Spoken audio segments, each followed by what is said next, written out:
गेल्या काही दिवसांपासून ठाकरे बंधूंच्या युतीची चर्चा सुरू आहे, पण प्रत्यक्षात दोन्ही ठाकरे बंधूंमध्ये अद्याप युती संदर्भात चर्चा झालेली नाहीये। त्यातच आता ठाकरेंच्या शिवसेनेच्या नेत्या सुषमा अंधारे यांनी मिठाचा खडा पडत असल्याची टीका केली। नेमका रोख कुणाकडे आहे पाहूया। असा मिठाचा खडा टाकणाऱ्या लोकांकडे आपण दुर्लक्ष करणे जास्त योग्य असेल। ठाकरेंची शिवसेना आणि मनसेची युती दोन्ही भावांची चर्चा होण्याआधीच संकटात आल्याचं दिसतंय। मनसेचे संदीप देशपांडे आणि संजय राऊतांमध्ये शाब्दिक चकमक टोकाला पोहोचली। त्यातच मिठाचा खडा पडत असल्याचं सुषमा अंधारेंनी आपल्या ट्विटमधून सांगितलं। युती होण्यामध्ये जाणीवपूर्वक कोणीतरी मिठाचा खडा टाकण्याचा प्रयत्न केला तरी महाराष्ट्र आणि मराठी माणसाच्या हितापुढे सगळ्या प्रकारच्या टीका-टिप्पणी क्षुल्लक आहेत। आपण संयमी नेतृत्वाचे शिलेदार आहोत, सकारात्मक आहोत, राहू आणि महाराष्ट्र द्रोह्यांचे मनसुबे हाणून पाडू। असा मिठाचा खडा टाकणाऱ्या लोकांकडे आपण दुर्लक्ष करणे जास्त योग्य असेल। युती होणार न होणार या संबंधाने ज्या काही घोषणा असतील किंवा निर्णय असतील यावर फक्त आणि फक्त दोन्ही पक्षांचे पक्षप्रमुख काय सांगतात हे जास्त महत्त्वाचं आहे। अंधारेंचा रोख देशपांडेंकडेच आहे। देशपांडे आणि राऊतांमधील चकमक रोजच सुरू आहे। एकमेकांना ताट, चमचे आणि राजकारणात नवा सांगून झाले।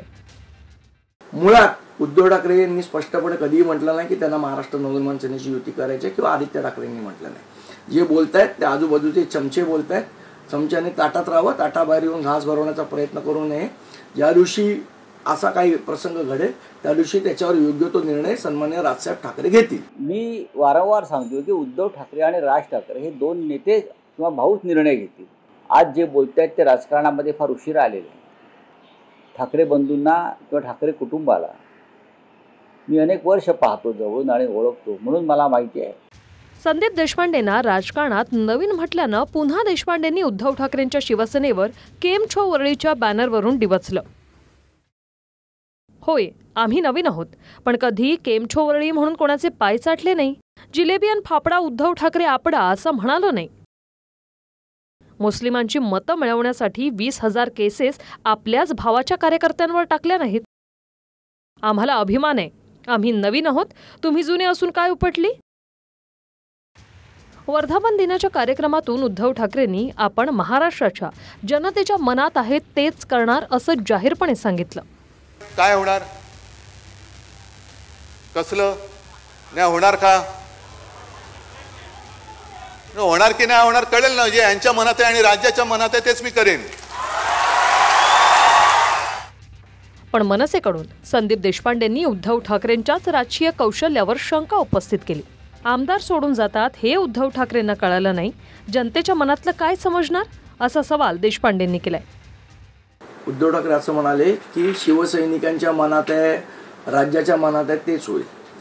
मुळात उद्धव ठाकरेंना राज्याच्या मनातलं आणि शिवसैनिकांच्या मनातलं कळतं का या थिअरीवरच माझा विश्वास नाही। 2022ला स्वतःचे 30-30, 40-40 वर्ष सहकारी असणारे आमदार त्यांच्या मनात काय चाललंय हे ज्या पक्षप्रमुखाला कळत नाही।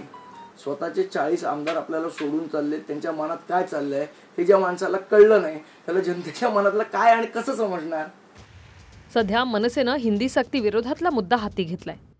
त्यात उद्धव ठाकरेंच्या शिवसेनेपेक्षा स्वतः राज ठाकरे आणि मनसे पुढे आहे। राज ठाकरेंनी पत्रकार परिषद घेऊन सरकारला संघर्षाचं चॅलेंजही दिलं। समजा राज्य सरकारला आव्हान वाटत ना, आव्हान म्हणून घ्यावं, पण हिंदीची सक्ती महाराष्ट्रामध्ये होणार नाही, कोणत्याही परिस्थितीत होऊ दिली जाणार नाही। तर हिंदी सक्ती विरोधातल्या सह्यांच्या मोहिमेतून संदीप देशपांडेंनी राऊतांना सकाळी 9 वाजताचा बोलबच्चन म्हटलं। मराठीची जी गळचेपी होते आणि हिंदीची सक्ती करण्याचा प्रयत्न करतायत, यासाठी महाराष्ट्र नवनिर्माण रस्त्यावर उतरून आंदोलन करते आणि आमची भावना ही आहे की सगळ्या मराठी माणसांनी रस्त्यावर उतरून या गोष्टीचा निषेध केला पाहिजे। फक्त 9 वाजता बोलबच्चनगिरी करून काही साध्य होणार नाही। खरं संदीप देशपांडे यांनी पद घेतलंय मनसेचं, पण काम करतोय भाजपाचं। संदीप देशपांडे हे भाजपाचं काम करत आहे, परंतु संदीप देशपांडेच्या पोटात दुखायला लागलेलं आहे, त्याच्या पोटात काळा आलेला आहे, कपटा आलेला आहे आणि ती उठ का सूट युती होणी या पद्धतीनं ती वागत आहे, या पद्धतीनं बोलत आहे. दोघं भाऊ एकत्र येणारच अशी तुमच्यासारखी चिल्लर पार्टी किती जरी वाजली तर काही त्याचा उपयोग होणार नाही. टोकाची टीका आणि उद्धव ठाकरेंनाही टार्गेट केलं जात असलं तरी ठाकरेंची शिवसेना तुर्तासरी सकारात्मक आहे, पण मध्येच मिठाचा खडा पडत असल्याची शंकाही निर्माण झाली. Bureau report, TV9 Marathi.